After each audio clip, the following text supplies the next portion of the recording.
వారిని వ్యతిరేకిస్తూ ఉన్న సమయంలో యూదులకి దేవుడు ఏం చేశాడంటమ్మా, వ్యతిరేకులుగా ఉన్నాడు. కానీ ఎప్పుడైతే తమను తాము తగ్గించుకుని దేవుని సన్నిధిలో ఏం చేశారంటమ్మా, ఒప్పుకొని మొర పెట్టుకున్నప్పుడు దేవుడు ఏం చేశాడు, న్యాయమైన తీర్పు చేశాడంట. న్యాయమైన తీర్పు, వాళ్ళని ఉగ్రతకి అప్పచెప్పలేదు, కానీ వాళ్ళని ఏం చేశాడంటమ్మా, తప్పించాడంట. కానీ కొన్నాళ్ళు వాళ్ళకి అర్థం కావాలంటే, ఏమర్థం కావాలంటే, అక్కడ ఎప్పుడైతే మీరు నాకు దాసులుగా ఉంటే మీ జీవితాలు ఎలా ఉంటాయి, మనుషులకి దాసులుగా ఉంటే మీ జీవితాలు ఎలా ఉంటాయి అని చెప్పి వాళ్ళని ఎవరికి అప్పచెప్పాడంటమ్మా, కొంతకాలం ఐగుప్తీయులకి అప్పచెప్పాడంట. అంటే ఉగ్రతకి పూర్తిగా వాళ్ళని లోబర్చలేదు, కానీ కొంతకాలం ఏం చేశాడంటమ్మా, వాళ్ళనంట శీర్షకు రాజుకి ఏం చేశాడంటమ్మా, అప్పగించడం జరిగిందంట. దేవుడి నామానికి స్తోత్రం కలుగును గాక. హల్లెలూయా, హల్లెలూయా. అందుకనే ఆసాపు మొదటి నుంచి యుక్త కాలం నుంచి ఏం చేస్తున్నాడంటమ్మా, దేవుని కార్యాల కొరకు ఆయన కనిపెడుతూ ఉన్నాడంట. ఇప్పుడు చూసాడా, దేవుడు క్షమించేవాడని చూసాడా, దేవుడు న్యాయస్తుడని కూడా ఏం చేశాడంట, ఆయన గ్రహించాడంట. దేవుడి నామానికి స్తోత్రం కలుగును గాక. హల్లెలూయా, హల్లెలూయా.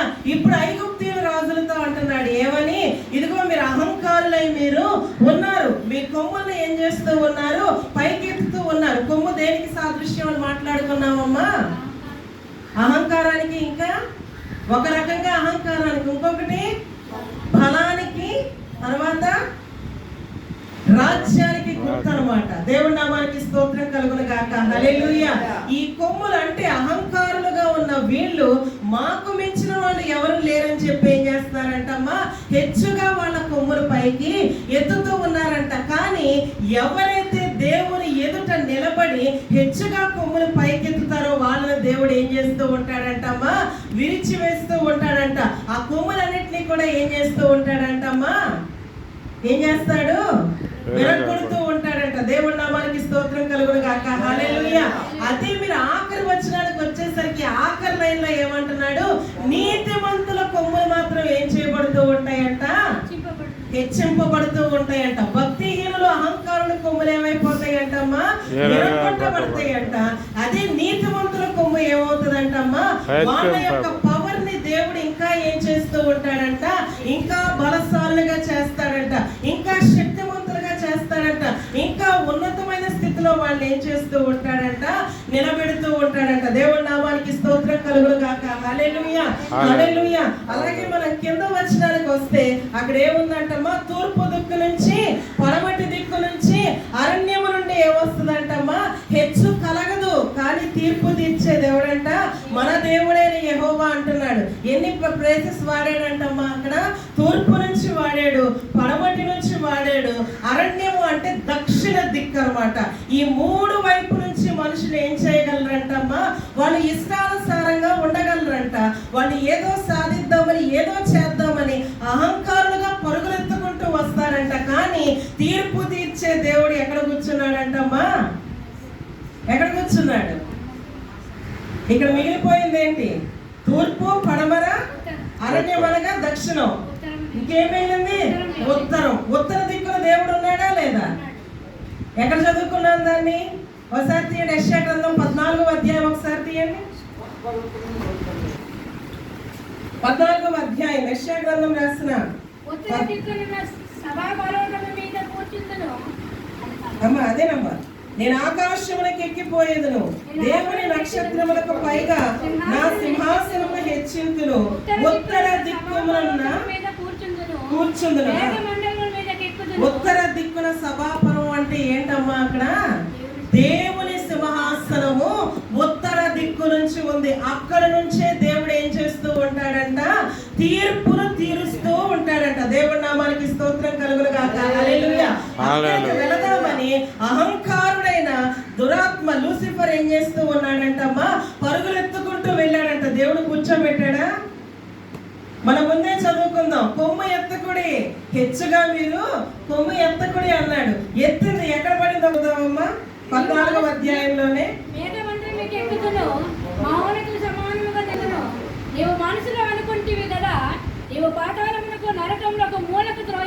ఎక్కడుంటాడంటమ్మా, నీవు పాతాళమునకు నరకములో ఒక మూలను, నరకం మధ్యలో అంటున్నాం, మళ్ళీ ఎక్కడ అంటున్నారు అక్కడ కూడా.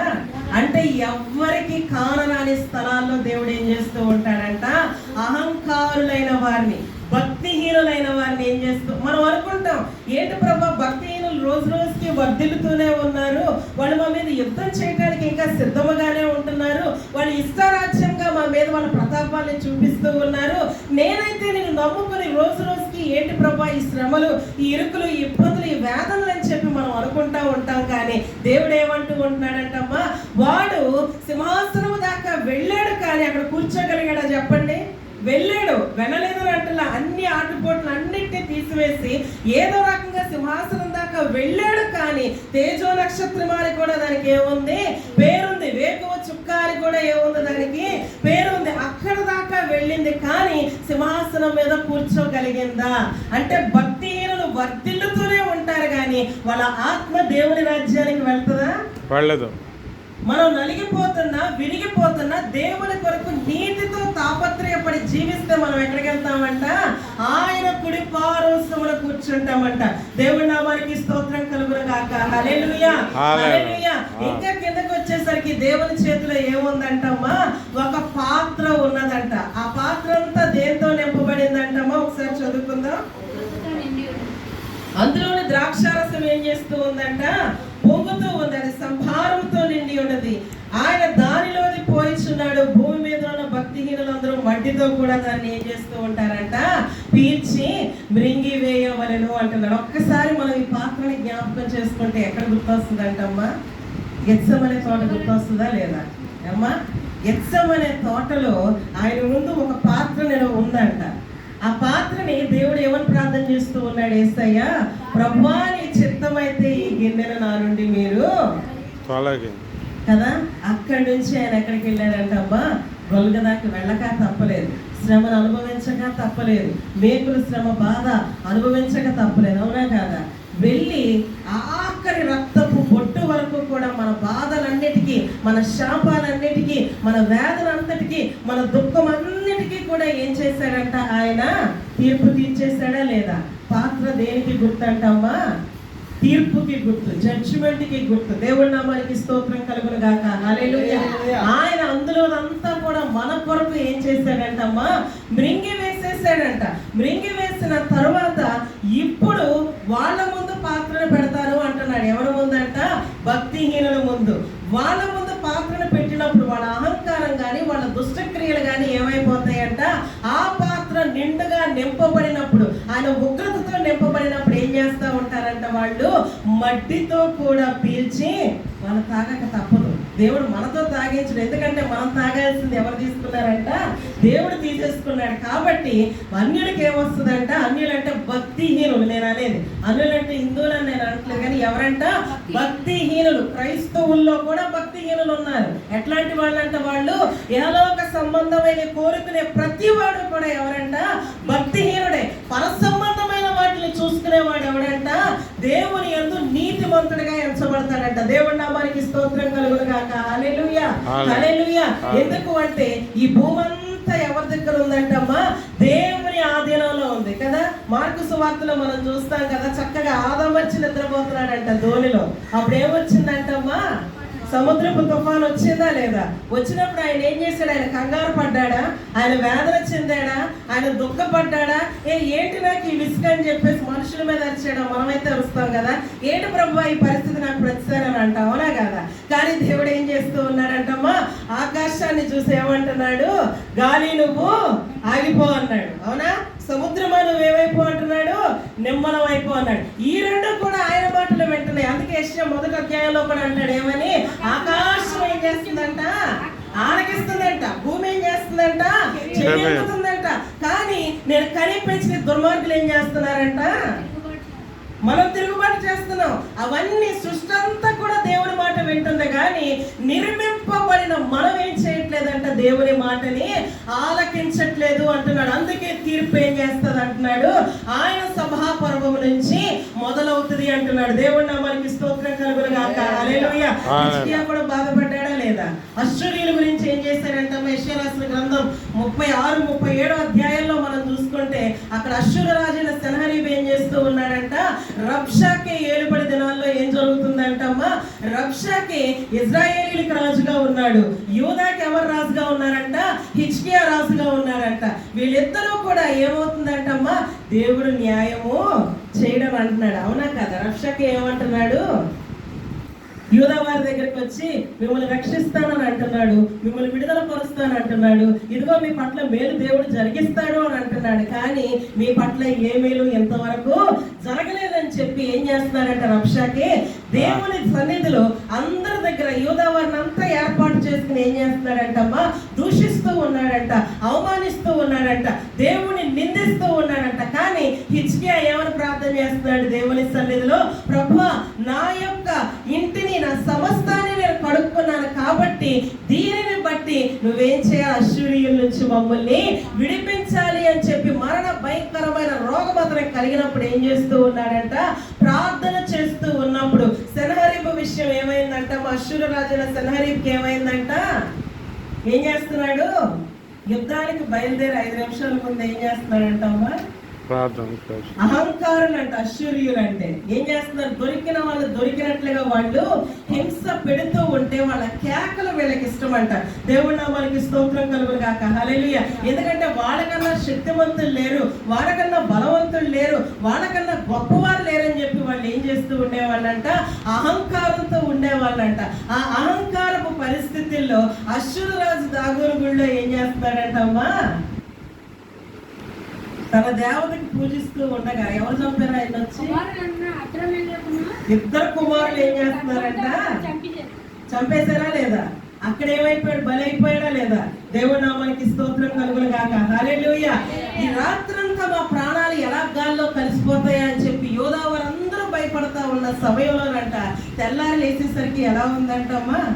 ఎవరి దగ్గర ఏడుపులు వినపడట్లేదు, ఎక్కడ పెడబొబ్బలు లేవు, శాంతి సమాధానంతో ఉండంట.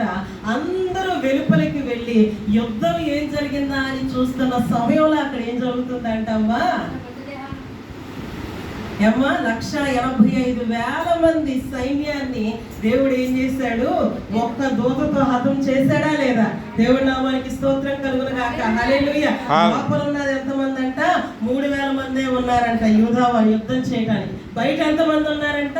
185,000 మంది ఉన్నారంట. వీళ్ళు వాళ్ళని గెలవలేరు. కానీ ఒకే ఒక్క దూత ఏం చేసిందంట? అహంకారులుగా మీరు ఉండకండి, నీ కొమ్ము పైకెత్తుతున్నావేమో అశ్షూరు రాజు అని చెప్పేసి అని దేవుడు ఏం చేశాడు? ఒక రాత్రిలో యూదా వారు నిద్రించి లేచేలోపు ఏం జరిగిందంటమ్మా? అద్భుతం చేశాడు. అంటే నీతిమంతుల కొమ్ము ఏమైందంట? యూదా వారిది హెచ్చింపబడిందంట. భక్తిహీనుల కొమ్ము ఏమైపోయిందంట? అక్కడికక్కడికే విరగ్గొట్టబడి సమాధి పాలైందంట. దేవుడి నామానికి స్తోత్రం కలుగును గాక. హల్లెలూయా. హల్లెలూయా. కనుక ఈ రోజు మనం కూడా ఏం చేయాలంటమ్మా? మనలో ఎక్కడైనా అహంకారం ఉంటే దాన్ని ఏం చేయాలి? నేనే బాగా చేయగలను అనేది పక్కన తీసివేసి ప్రభువా నీ సన్నిధిలో నేను ఏ పాటి వాడిని అని చెప్పి మనం ఏం చేయాలంటమ్మా? సుంకరిలాగా ప్రార్థన చేసుకోవాలి. పరిసయ్యుడి ప్రార్థన దేవుడు ఇష్టపడలేదు, కానీ ఎవరి ప్రార్థన ఇష్టపడ్డాడంట? సుంకరి ప్రార్థన. ఈ రోజు సుంకరి వలె అక్కడున్న యూద అధికారులు, పెద్దలు, యూదులు అందరూ కూడా తమను తాము తగ్గించుకుని దేవుడు న్యాయాధిపతి కాబట్టి మా పక్షాన దేవుడు తీర్పు తీరుస్తాడు, ఖచ్చితంగా మాకు సహాయం చేస్తాడని తమను తాము పశ్చాత్తాపపడి యెరూషలేములో దేవుని తట్టు తిరిగినట్లుగా ఈ రోజు మనము కూడా తిరిగితే దేవుడు ఏం చేస్తూ ఉంటాడంటమ్మా? మన జీవితాల్లో కూడా అద్భుతాన్ని చేస్తానంటున్నాడు. కాబట్టి మనందరం కూడా కళ్ళు మూసుకొని దేవుని సన్నిధిలో ప్రార్థన చేసుకుందాం. దేవుని సన్నిధిలో మన హృదయాన్ని తెరిచి మనం దేవునికి కృతజ్ఞతాస్తుతులు చెల్లించుకుంటూ దేవుని నామమున మనం అడుగుదాం. ప్రభువా మా పరిస్థితి ఏంటి? మా స్థితిగతి ఏంటి తండ్రి? ఈ రోజు మేము ఏ విధంగా ఉంటున్నాం? అయ్యా మా పరిస్థితులను బట్టి నా ప్రభువా మేము కృంగిపోతున్నామా? మా స్థితిగతిని బట్టి అవిశ్వాసంలోనికి వెళ్ళిపోతున్నామా? మా యొక్క నా తండ్రి ప్రభువా ప్రతిరోజు దినచర్యలో నా తండ్రి ప్రభువా అసహనానికి గురవుతున్నామేమో, లేకపోతే మాకున్న అయ్యా ఉన్నత స్థితిని బట్టి అహంకారంగా మేము తయారైపోతున్నామేమో. అయ్యా నేను లెక్క చేయకుండా ఇదిగో రెహబాము వలె నా తండ్రి ప్రభువా అయ్యా ధర్మశాస్త్రాన్ని పెట్టిన తండ్రి ప్రభువా అయ్యా మాకు నచ్చినట్లుగా మేము ఉంటున్నామేమో నా ప్రభువా.